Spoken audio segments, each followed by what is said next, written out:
ஓம் சாய்ராம், ஜெய் சாய்ராம். என் அன்பு குழந்தையே, ஒரு நிமிஷம் நில்லு, போகாத, என்னை மீறி போகாத. உனக்கு ஒரு நல்ல செய்தியை நான் கொண்டு வந்திருக்கிறேன். உன்னுடைய சாயப்பா உனக்காக ஒரு சூப்பரான செய்தி வச்சிருக்கும் போது அதை நீ கேட்காம போகலாமா? உனக்கான நல்ல வாக்கு இது. கேள்மகளை சீக்கிரம். உன் உழைப்பையும் அன்பையும் பிறர் தவறாக பயன்படுத்தும் போதோ அல்லது பலனை பிறர் அனுபவிக்கும் போதோ நீ வருத்தப்படாதே. அவர்கள் உன் கர்மாக்களையும் பாவங்களையும் அனுபவித்து உன் கர்ம வினைகளை விரைந்து முடிக்கவே அப்படி செய்து கொண்டிருக்கின்றார்கள். நான் தான் அவர்களை அனுப்பி வைத்திருக்கின்றேன். அந்த சமயத்தில் உனக்கு வருத்தம் அளித்தாலும் உன் கர்ம வினைகள் குறைகிறது என்று நீ நிம்மதிக்கொள். எந்த சூழ்நிலையிலும் இழந்து போனதையும் தொலைத்து விட்டதையும் எண்ணி நீ மனதில் கவலை கொள்ளாதே. நடப்பவை யாவும் நன்மைக்கு என்று நம்பிக்கையுன் உன் லட்சியத்தை நோக்கி நீ முன்னேறிச்சல். எல்லாம் நன்மைக்கே என்று சொல்கிறீர்களே, ஆனால் என் வழிகள் அப்படியேதானே இருக்கின்றது. எந்த நன்மையும் எனக்கு நடக்கவில்லை என்கிறாயா? நீ கொஞ்ச நாள் போறு. உன்னுடைய வேண்டுதல் நிச்சயம் பலிக்கப் போகிறது. நீ அனுபவிக்கும் துயரங்களையே பெரிதாக நினைத்து போராடி கொண்டிருக்கின்றாய். அது உன்னை தாக்காமல் இருக்கவே நான் இங்கு போராடி கொண்டிருக்கின்றேன். அது உனக்கு தெரிய வாய்ப்பே கிடையாது. அதனால்தான் நான் அடிக்கடி கூறுகின்றேன், முடிந்தவரை எல்லோருக்கும் நல்லதே செய்யென்று, எதற்காகவும் அஞ்சாதே என்று. ஏனென்றால் உன்னோடும் உன் குடும்பத்தோடும் நான் இருக்கின்றேனே. இன்பமும் துன்பமும் நிலையற்றவைதான். அது எல்லோருக்கும் மாறி மாறி வந்து கொண்டுதான் இருக்கும். இன்று இருப்பது நாளை மாறிவிடும். எனவே நீ மனம் கலங்காமல் இரு. இன்றைய துன்பத்தை நினைத்து நாளைய இன்பத்தை நீ தொலைத்து விடாமல் இருக்க வேண்டும். அதற்காகத்தான் சொல்கிறேன். உனது நலனை விரும்புகின்ற நான் உனக்கு நன்மையை மட்டும்தான் செய்வேன் என்பதில் நீ உறுதியான நம்பிக்கையோடு இரு. கவலையே படாதே. நான் இருக்கின்றேன். என்றும் எங்கெங்கும் எப்போதும் என்றென்றுமே உன்னோடு. உனக்கு நல்லது மட்டுமே நடக்கும். நீ என் பரிபூர்ண அருள் முழுவதையும் பெற்றுவிட்டாய். என் ஆசீர்வாதத்தையும் அன்பையும் நீ பெற்றுவிட்டாய். உன்னுடைய பக்தியால் நான் உனக்கு அடிமையாகிவிட்டேன் என் தங்கமே. என்னிடத்தில் நீ பக்தி செய்ததால் நீ வருவாய். நிச்சயம் தொண்டு செய்வாய். அதன் மூலம் நான் உன்னிடத்திலேயே நான் ஐக்கியமாகி விடுவேன். உன்னுடைய வருகைக்காக நான் காத்து கொண்டிருக்கிறேன். நீ என்னிடம் வந்து மற்றவர்களுக்கு நீ தொண்டு செய். எனக்கு தொண்டு செய்ய வேண்டாம். மற்றவர்களுக்கு நீ தொண்டு செய்தால் நான் உன்னிடத்தில் வந்து உனக்கே நான் அடிமையாகி விடுகிறேன். உன்னிடத்திலே நான் இருந்து உனக்கு வேண்டிய உதவிகளையெல்லாம் நான் செய்கின்றேன். நீயோ மற்றவர்களுக்கு உதவி செய். உனக்கு தேவையானது எதுவோ அதை நானே தருகின்றேன். நீ அள்ளி அள்ளி கொடு. நானும் உனக்கு அள்ளி அள்ளி தருகின்றேன். நான் கொடுப்பதை வைத்து நீ மற்றவர்களுக்கு கொடு. உன் வாழ்க்கையில் பல நல்ல நல்ல மாற்றங்கள், நல்ல நல்ல நிகழ்வுகள், நீ கேட்ட சந்தோஷங்கள், மன மகிழ்ச்சிகள் எல்லாமே உனக்கு கிடைக்கும். நீ கேட்ட பண பிரச்சனை எல்லாமே தீர்ந்துவிடும். நான் உனக்கு அள்ளி அள்ளி தரும்போது நீ உன் இரு கைகளையும் தூக்கி அதை வாங்கிக்கொள். நான் தருவது உனக்காக மட்டுமே. உன்னுடைய உண்மையான பக்தியால் நீ என்னை வென்று விட்டாய். நீ என்னை அடிமையாக்கி விட்டாய். நான் உனக்கு எப்பொழுதும் தொண்டு செய்யவே நான் காத்திருக்கின்றேன். அதுபோல நீயும் தொண்டு செய்து மற்றவர்களின் வாழ்த்துக்களை நீ பெற்றுக்கொள். அதன் மூலம் உன் வாழ்க்கை மிக சிறப்பாகவே மாறும். நான் உன் நல்ல எண்ணத்தில் தான் நான் வைத்திருக்கின்றேன். அதுபோலவே நீயும் செய். உன்னையும் எல்லோரும் போற்றுவார்கள். நன்றாக இருப்பாய் நீ. திருச்செந்தூர் முருகன் நான் உனக்கு அள்ளி அள்ளி கொடுக்கப் போகின்றேன். சந்தோஷமாகவே பெற்றுக்கொள் நீ. நல்ல காலம் உனக்கு பிறந்து விட்டது தங்கமே. இனி நடக்கப் போவது எல்லாமே நன்மையாகவே இருக்கப் போகிறது. நீ செய்வது எல்லாமே நன்மையிலேயே முடியப் போகின்றது. ஏனென்றால் உன்னுடைய பாவ காலம் எல்லாமே முடிந்து விட்டது. புண்ணிய காலம் ஆரம்பித்து விட்டது. நீ செய்த புண்ணியத்திற்கேற்ப நல்ல நல்ல பலன்கள் எல்லாம் உன் வாழ்வில் நடக்கப் போகின்றது. மனதில் ஏற்படும் தேவையற்ற சஞ்சலங்களை கண்டு கொள்ளாமல் நீ விட்டு விடுவதுதான் உனக்கு நல்லது. ஏனென்றால் நல்ல காலம் பிறந்து விட்டதல்லவா? சஞ்சலங்களை மனதில் வைத்துக்கொண்டு அந்த நல்ல காலங்களை நீ அனுபவிக்க வேண்டும். அதை தவற விட்டு விடக்கூடாதல்லவா? அதற்காகத்தான் சொல்கிறேன். உன் மனம் சஞ்சலத்தில் இருந்தால் அதை கண்டு கொள்ளாமல் விட்டுவிடு. நல்ல நேர்மறை சிந்தனைகளோடு உனக்கு என்ன வேண்டும் என்பதில் மட்டும் நீ தெளிவான முடிவோடு உன் வாழ்க்கையை எதிர்கொள்ள தயாராக இரு. எல்லாமே நல்லபடியாகவே நடக்கும். உன் மனதில் ஏகப்பட்ட குழப்பங்கள் இருக்கின்றது. அந்த குழப்பத்திலிருந்து நீ எப்படி வெளிவர வேண்டும் என்பதை நான் சொல்கிறேன். அதன்படியே நீ நடந்து கொள். உன்னுடைய எதிர்காலம் மிக சிறப்பாக நல்லபடியாக இருக்க நீ சில முடிவுகளை துணிந்து எடுக்க இருக்கின்றாய். அதனால் உனக்கு நன்மை நடக்குமா நடக்காதா என்ற குழப்பத்திலும் நீ இருக்கின்றாய். கவலையப்படாதே, நீ எடுத்த முடிவு சரியானதே. எனவே நீ எடுத்த முடிவை பற்றி கவலைப்படக்கூடாது. இனி அதில் சில பயணங்கள் வரப்போகின்றது, பல மாற்றங்கள் வரப்போகிறது. அது உன் வாழ்வில் நல்லதாகவே நடக்கப் போகிறது. எல்லாம் உனக்கு நன்மையே செய்யும். அதனால் அதை பற்றி குழப்பாமல், மனதை போட்டு வருத்தி கொள்ளாமல் நீ எப்போதும் என்னுடைய நாமத்தை மட்டும் உச்சரித்து கொண்டே இரு. அது உன்னை எல்லா ஆபத்திலிருந்தும் காத்துவிடும். கலங்காதே. எப்போதெல்லாம் உனக்கு உன் மனதில் பயம் தோன்றுகிறதோ அப்போதெல்லாம் என்னுடைய நாமத்தை நீ சொல்லி வா. மற்றவர்கள் உன்னை பற்றி பேசுவதை நீ கவனத்தில் கொள்ளாதே. மற்றவர்கள் வாயை நம்மால் அடைக்க முடியாது. அதனால் நம் காதை அடைத்து கொள்ளலாம் அல்லவா? நம் காதை அடைத்து கொண்டு அதன்படியே நீ போ. உன் மனதிற்கு என்ன தோன்றுகிறதோ அதன்படியே செய். உன் வாழ்க்கையில் எது சரியானதோ அதை நீ செய்து வா. நான் இருக்கின்றேன் உனக்கு. உனக்கு நல்லது நடக்க நான் அமைத்து தருகிறேன் எல்லாவற்றையும் உனக்கு சாதகமாக. உன்னுடைய மன வருத்தம் மாறும். சில அற்புத நிகழ்வுகள் அடுத்தடுத்து உன் வாழ்வில் நடக்கப் போகின்றது. நான் உன்னை ஒருபோதும் கைவிட மாட்டேன். நீ கேட்டவற்றை உனக்கு நான் கிடைக்கச் செய்வேன். நன்மையும் தீமையும் மாறி மாறி வந்து கொண்டுதான் இருக்கும். இதுதான் எல்லோருக்குமான வாழ்க்கை. என்னை வணங்கும் உனக்கு தீமையின் தாக்கத்தை குறைத்து நன்மைகள் அதிகம் நடக்கும்படியாக முன் வாழ்வை இப்போது நான் நடத்தி கொண்டிருக்கின்றேன். வாழ்வின் நல்ல மாற்றங்கள் நினைத்து பார்த்திராத அற்புதமான மாற்றங்களாக அது நடக்க இருக்கின்றது. அந்த நல்ல மாற்றங்கள் நடந்து நீ மகிழ்ச்சியாக இருக்க வேண்டி என்ன நிகழ்வுகள் நடக்க வேண்டுமோ அதுவே உன் வாழ்வில் நடக்கப் போகிறது. இனி எல்லாமே உன்னுடைய நன்மைக்காக மட்டுமே நடக்கப் போகிறது. நீ எதை தேடி என்னிடம் வந்தாயோ, உன் எதிர்காலம் சிறப்பாக இருக்க வேண்டும் என்று என்னிடம் கண்ணீர் விட்டு அழுதாயோ அது நல்லபடியாகவே மாற்றி அமைத்து தருகிறேன். உன் எதிர்காலம் மிக சிறப்பாகவே இருக்கப் போகிறது. இப்போது நீ எடுத்திருக்கும் முடிவு உன்னுக்கும் உன் வாழ்க்கைக்கும் உன் குடும்பத்திற்கும் மிக சரியானது. அதன் வழியே நீ போ. உன் வாழ்வில் பல நல்ல மாற்றங்களை நான் அமைத்து தருகிறேன். தைரியமாகவே இரு. உன் மனதில் உள்ள ஏக்கங்களும் பரிதவிப்பும் அறியாமல் இருப்பேனா? மன வலிமையை சோதிக்கும் அளவிற்கு எல்லா நிகழ்வுகளும் நடக்கின்றன. அவைகளை மெல்ல மெல்ல தாங்கி இன்று தாங்க வலு இல்லாமல் சோர்ந்து போயிருக்கும் உன்னை எப்படி சும்மா விடுவேன்? எல்லாம் சுகமாகிவிடும் என்று சொல்கிறீர்கள். ஆனால் என் வலிகள் அப்படியே இருப்பது போன்றுதான் உணர்கிறேன் என்கிறாயா? எல்லா மனிதர்களுக்கும் நேர்மறை எதிர்மறை காலம் என 2 காலங்கள் சுழலும். நேர்மறை காலங்களில் என் உதவி எளிதில் கிடைத்துவிடும். ஆனால் எதிர்மறை காலத்திலோ நீ என் பார்வையில் தான் இருப்பாய். ஆனால் மனம் என்ற மாய உலகம் அந்த எதிர்மறையின் கட்டுப்பாட்டில் இருக்கும். உன் மனதில் சிம்மாசனம் போட்டு அமர்ந்து இருக்கிறேன். இருந்தும் உன்னை விடுவிக்க நான் அதனோடு போடும் வாக்குவாதம். அமைதியான நிலையில் இருக்கும் நான் என் பிள்ளையான உன்னை விடுவிக்க காப்பாற்ற அத்தனை ரூபங்களும் எடுப்பேன்.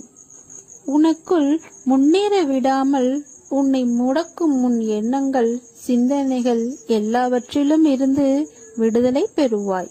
உன் மனதிற்குள் உன்னை காயப்படுத்தியதற்கே இந்த நிலைமை என்றால் உன்னை வெளியில் காயப்படுத்துபவர்களை நான் சும்மா விடுவேனா?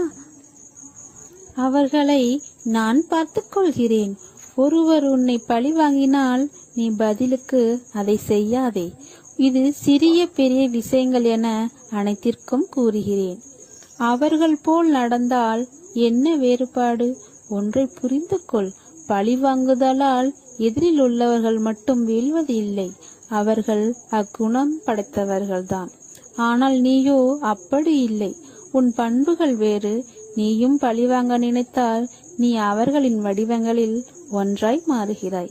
அப்படி நீ மாறினாய் என்றால் நீயும் வீழ்வது உன்னிடத்திலே, உன் நற்பண்புகள் முன். பழிக்கு பழி என்பது நிம்மதியின் மூடும் கதவு. நீ அந்த கதவில் சிக்கிக் கொள்ளாதே. நீ சிக்கிக்கொள்ள மாட்டாய். உன் சாயப்பா உன்னை நன்கு அறிவேன். இந்த அறிவுரை உன் ஆன்மாக்கு அன்று, மாயை நிறைந்த உன் மனதிற்கு. உனக்கு அரணாய் எந்த எதிர்மறை ஈர்ப்புகள் உன்னை நெருங்காமல் நான் பார்த்து கொள்வேன். அதனால் நீ எதற்கும் பயப்படாதே, கலங்காதே. உன்னுடன் எப்போதும் இருப்பேன். வாழ்வில் ஒளி வராதா என காத்து கொண்டு இருந்த என் பிள்ளைக்கு இன்று தீப ஒளியாய், உன்னிடம் ஒளியான வெளிச்சமாய் நானே உன் சாய்தேவா வருவேன். இனிமேல் எல்லாம் நல்லதாகவே அமையப் போகிறது. கவலை கொள்ளாதே. உன் நிழல் கூட இனிமேல் பிரகாசமாய் இருக்கும். உன்னுடன் எப்போதும் இருப்பேன். சொன்ன நேரத்தில் அனைத்தும் உனக்கு நடக்கும். அதற்கு முன்னால் நடக்கவில்லை என்று நீ பயப்பட தேவையில்லை. கடைசி நிமிடத்தில் கூட ஏதாவது அதிசயம் நடக்கலாம். அதனால் தன்னம்பிக்கையை மட்டும் இழக்காதே. நீ எதிர்பார்க்காத சந்தோஷமான நிகழ்ச்சி உன் வீட்டில் நடக்கும். உன் வாழ்க்கையை விட உனக்கு வரும் கஷ்டம் பெரியதாய்? முதலில் அது யோசித்துப்பார். நீ நினைக்கின்ற வகையில்தான் உன் கஷ்டம் உன் கண்களுக்கு புலப்படும். ஏன் அந்த கஷ்டத்தை சுக்கு நூறாக உடைத்து எறி. அதை எரிய உனக்கு சக்தி இல்லாமல் அல்ல, பயமும் பதைப்பும் தான் உன்னை உடைத்து தகத்தெறிய யோசிக்க வைக்கிறது. நீ பளிங்குகள் என்ன மாசுபட்டாலும் அதே பொலிவுடன் பிரகாசமாய் ஜொலிப்பாய். இப்படி மனதில் பாரத்தை சுமந்து உன் வாழ்க்கையை நீ பாரமாக உணர்கிறாய். உன் சாய்தேவா உனக்கான குரலாய் அசிரீதியாக ஒவ்வொரு நிமிடமும் உன் செவிக்கு எட்டும்படி உன் கண்கள் அதை பார்க்கும்படி கூறுகிறேன் அல்லவா? அதை புரிந்து கொண்டு மனதால் உணர்ந்து அறிவால் செயலாற்று. நீ எல்லாவற்றையும் முக்கியம் என்று நினைக்கிறாய். அதை போல அவர்களும் நினைக்க வேண்டும் அல்லவா? அப்படி உன்னை அலட்சியப்படுத்தியவர்கள் நிச்சயம் நீ முக்கியம், உன் சொந்த முக்கியம் என்று வருவார்கள். உன் அருமை அறிந்து உன் அன்பு எவ்வளவு பெரியதென்று கவலை கொள்ளாதே. ஒருவர் கஷ்டத்தில் இருக்கும் கடவுளின் அனுகிரகம் கிடைப்பது மிகவும் பெரியது. அவர்கள் புண்ணியசாலிகள். அப்படிப்பட்ட புண்ணியசாலிகள் தான் நீ. ஏனென்றால் கடவுளின் முழு அனுகிரகம் பார்வை உன் கஷ்டமான நேரத்தில் உனக்கு கிடைக்கும். அது காற்று மூலமாகவும் நீர் புல் என எந்த வகையிலும் உனக்கு கடவுளின் பேரருள் கிடைக்கும். நீ இனிமேல் கவலை கொள்ளாதே.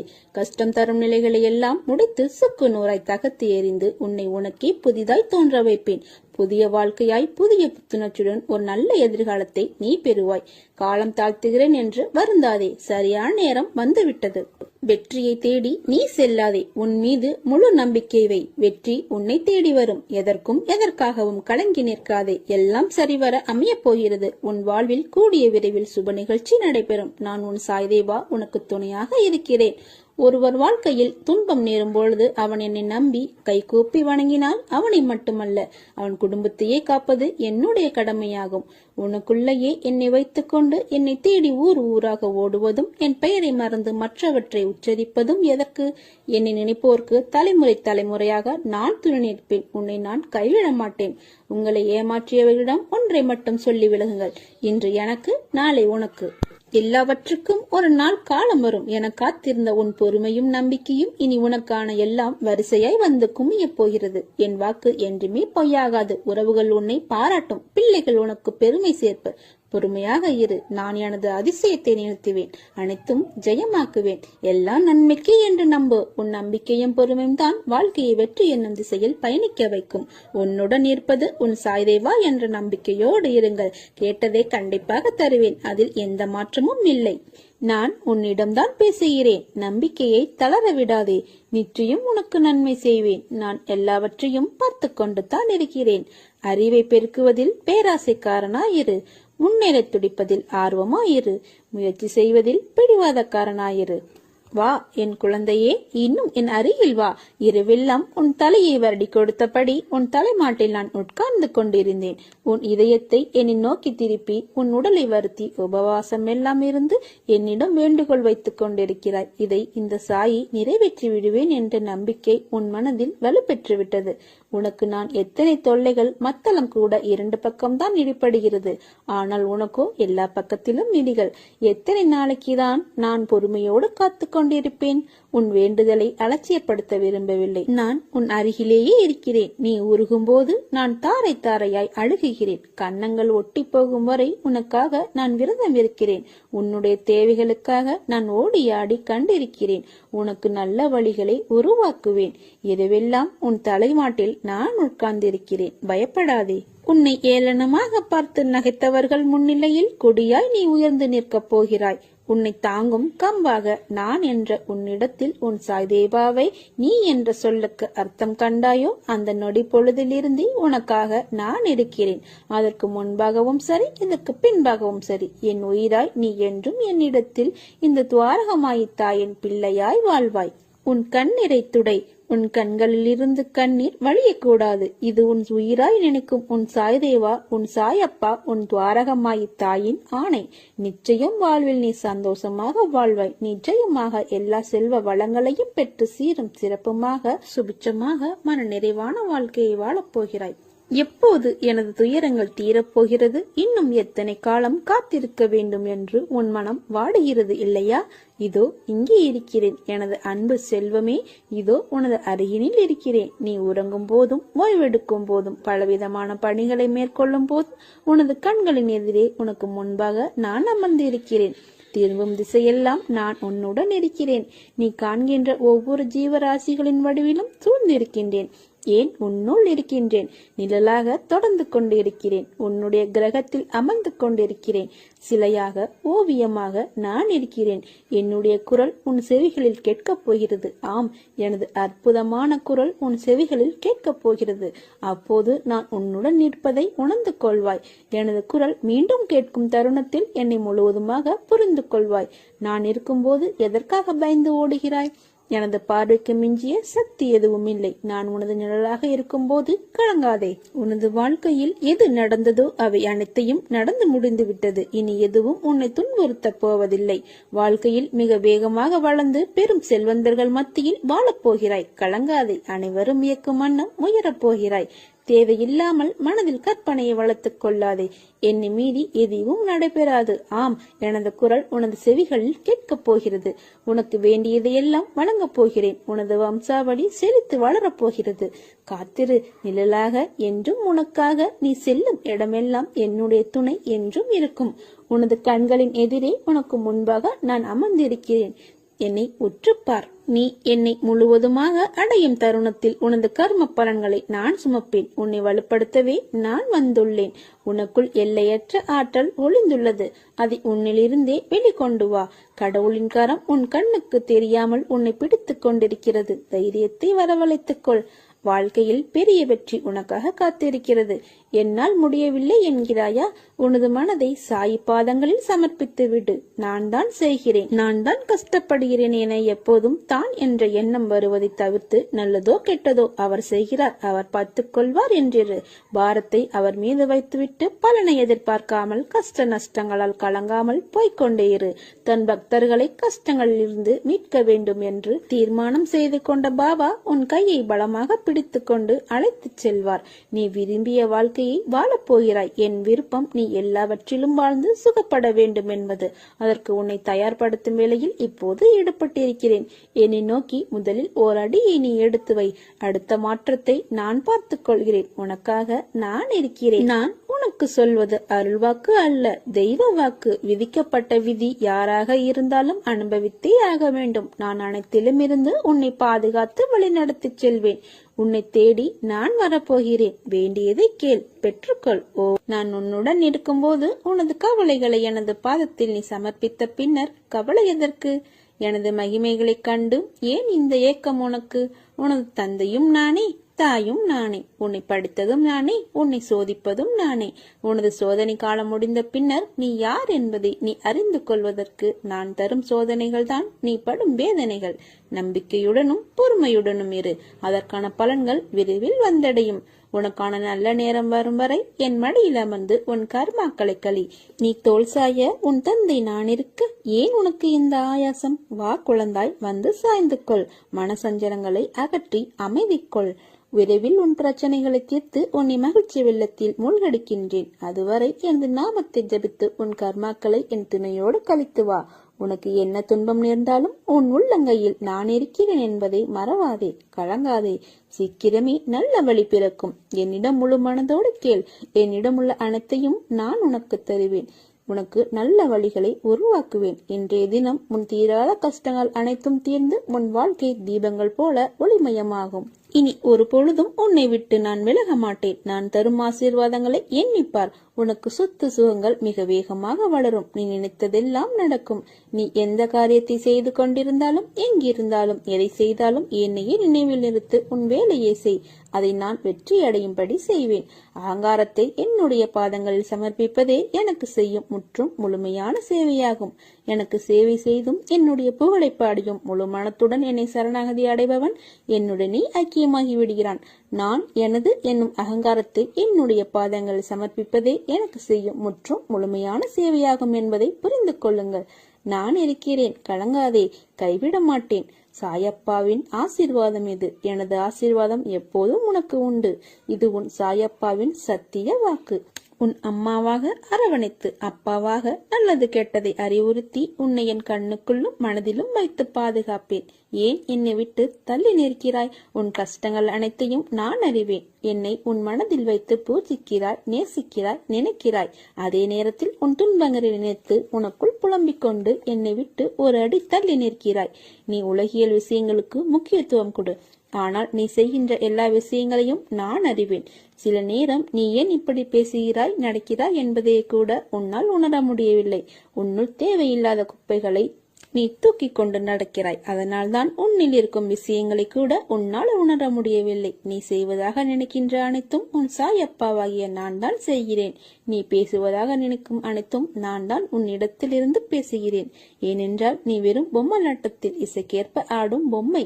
உன் சாயப்பா தான் அதை ஆட்டி வைக்கும் கருவி. அதனால் தான் நீ பயப்பட தேவையில்லை. உன்னை நல்ல வழியில் வழிநடத்தி செல்வேன். உன் அம்மாவாக அரவணைத்து, அப்பாவாக நல்லது கெட்டதை நான் உனக்கு கற்றுத் தருவேன். உன்னை பார்த்து விட்டு போகலாம் என்று உன் வாசலுக்கு கூடிய விரைவில் வருவேன். என்னை அடையாளம் கண்டுபிடி. உன்னுடைய பாரங்களை எனது பாதத்தில் சமர்ப்பித்து விடு. உன்னை பாதுகாத்து கரை சேர்ப்பது எனது பொறுப்பு. தன்னம்பிக்கை இழந்து விடாதே. நீ செய்த பாவங்கள் அனைத்தும் நான் அறிவேன். இப்பிறவியில் நீ எப்படி செயல்படுவாய், இனி வரும் பிறவியில் எப்படி இருப்பாய் என்பதை நான் அறிவேன். நீ படும் வேதனையை பார்க்க முடியாமல் கவலைப்படுகிறேன். உன்னை பாதுகாக்க உன் கூடவே நிழலாக இருக்கிறேன்.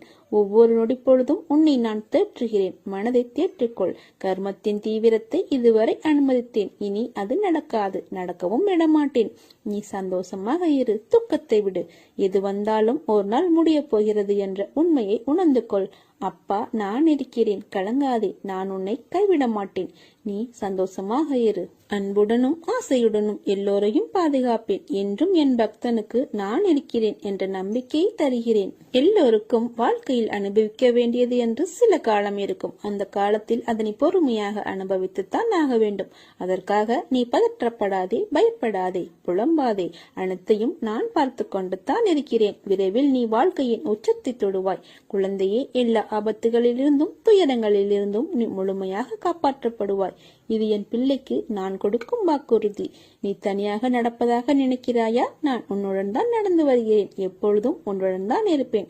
உன் வழிகளை மௌனமாக குணப்படுத்தி உன்னை பாதுகாப்பது என்னுடைய கடமை. அதனால் கலங்காதே, கவலை வேண்டாம். நான் எந்த தீங்கையும் உனக்கு நேரிட விட மாட்டேன். நம்பிக்கையோடு பொன்னான வாழ்க்கை ஆரம்பமாக போகும். இந்த நல்ல நாளுக்காக காத்திரு.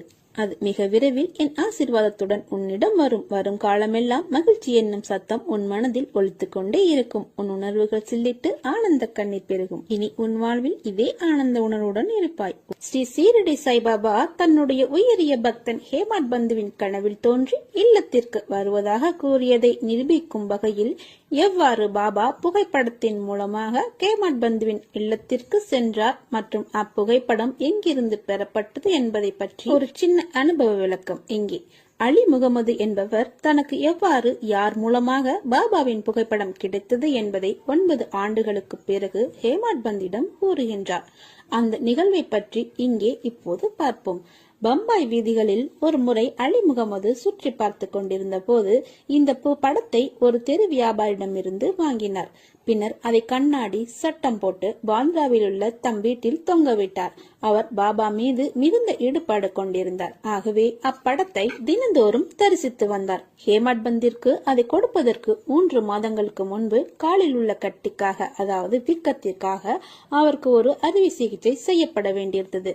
பம்பாயில் அவரது மைத்துனரான நூர் முகமது பேர்பாயின் வீட்டில் அவர் தங்கியிருந்தார்.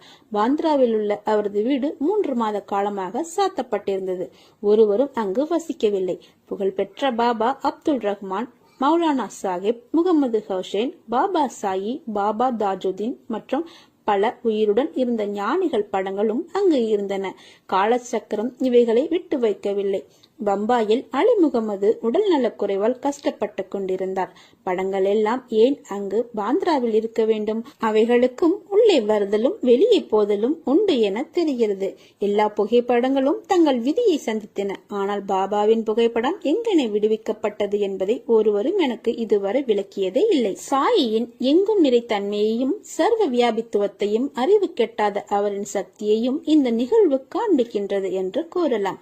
அலி முகமது பல வருடங்களுக்கு முன் முகமது ஹுசைன் தாரியா டோபனிடமிருந்து ஞானி பாபா அப்துல் ரஹ்மானின் சிறிய புகைப்படம் ஒன்றை பெற்றார்.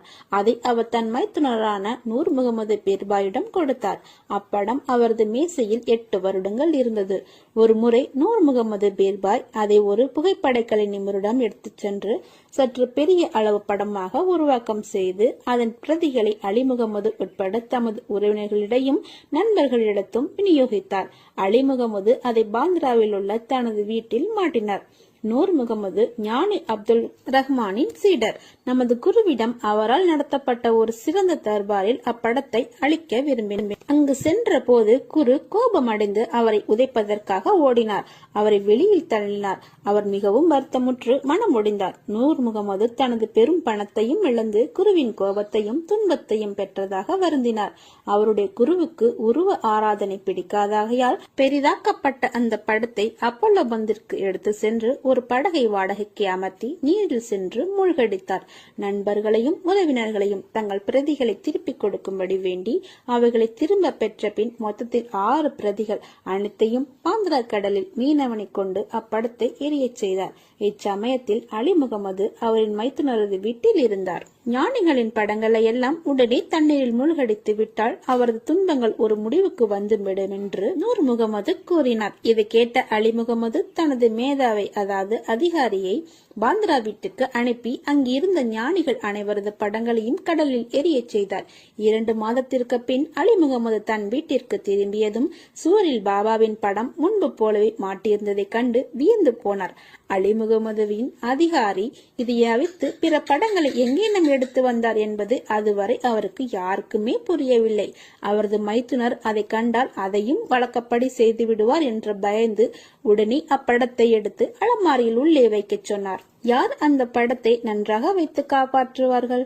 அதை என்ன செய்ய வேண்டும் என்று அவர் யோசித்துக் கொண்டிருக்கையில் மௌலானா இஸ்மு முஜாவர் என்பவரை சென்று பார்த்து அவர் கூற்றுப்படி செய்ய வேண்டும் என்று சாய்பாபாவை தெரிவித்தது போல இருந்தது.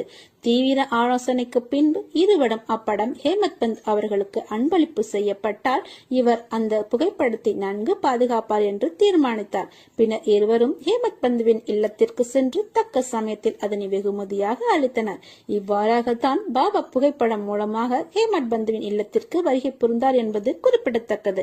அது போலவே நம்முடைய இல்லத்திற்கும் முதல் முறையாக பாபா யாராவது ஒரு மூலமாக வந்திருப்பார். அவற்றை பத்திரமாக பாதுகாத்து உரிய முறையில் பூஜைகள் செய்து அவர் நம்பிக்கையோடு பிரார்த்தனை செய்தால் அவர் நம்முடனே நம் குடும்பத்துடனும் எப்பொழுதும் இருப்பார். நம்பிக்கை குறையாமல் அவரை வணங்கி வந்தால் அனைத்திலும் வெற்றியே.